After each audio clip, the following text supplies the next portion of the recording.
পটল আর আলু দিয়ে সরপুঁটি মাছের মজাদার একটা ঝোল তরকারি।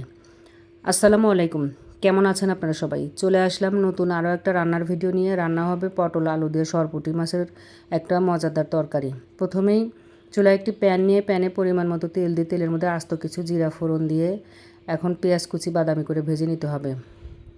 পেঁয়াজটা কিছুক্ষণ ভেজেই একদম লাল করে না ভেজে হালকা একটু ভেজেই মশলা কষানোর জন্য পরিমাণ মতো পানি এখানে দিতে হবে। সব মশলাগুলো একে একে এখন দিয়ে নিতে হবে। হলুদ, মরিচ, ধনিয়ার গুঁড়া, জিরা আর পেঁয়াজ বাটা, স্বাদ মতো লবণ, একটু আদা রসুন বাটা, সব মশলা দিয়ে এখন মশলাটা নেড়ে চেড়ে অনেকটা সময় নিয়ে কষিয়ে নিতে হবে। মশলা কষিয়ে আমরা যারা তরকারি রান্না করি, মশলাটা কষানোর মধ্যেই তরকারির টেস্ট নির্ভর করে।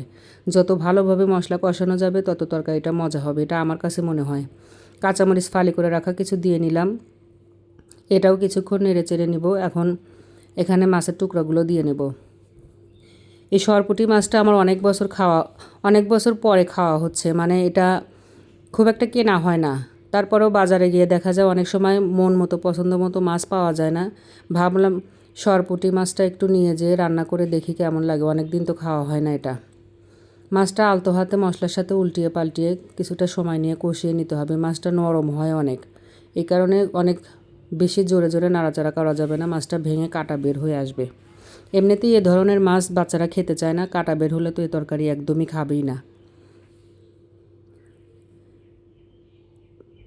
নেড়ে চেড়ে মাছটা মশলার সাথে ভালোভাবে কষিয়ে নিয়ে এখন সবজিগুলো অ্যাড করব।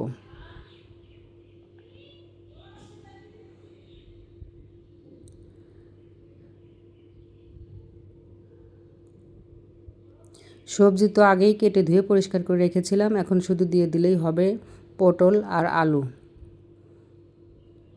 পটলের ঝোল তরকারি আমার কাছে ভালোই লাগে। পটল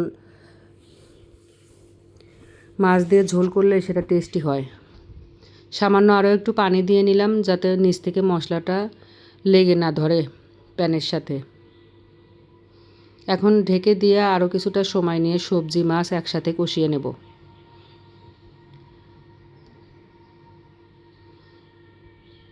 সবজি মাছ কষানো হয়ে গেলে যতটুক ঝোল খাবো ঝোলের পানিটা দিয়ে নিলাম। এখন ঢেকে দিয়ে সিদ্ধ হওয়ার জন্য কিছুটা সময় রান্না করব। আর দেওয়া বাকি আছে শুধু ফোড়ানি বাটাটা, তাহলেই মাছ রান্নার সব প্রসেসিং শেষ। ঝোলের কালারটা খুব দারুণ হয়েছে, এটা খেতেও অনেক মজা হয়েছিল।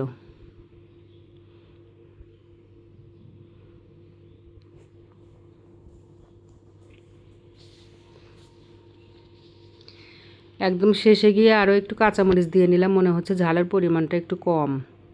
আর সামান্য একটু ফোড়ানি বাটা।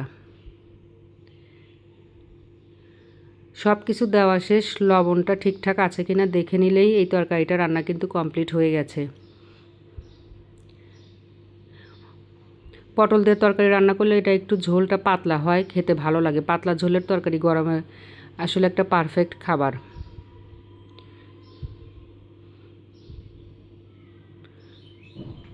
হয়ে গেল আমার দুর্দান্ত স্বাদের সরপুঁটি দিয়ে পটলের ঝোল। আল্লাহ হাফিজ।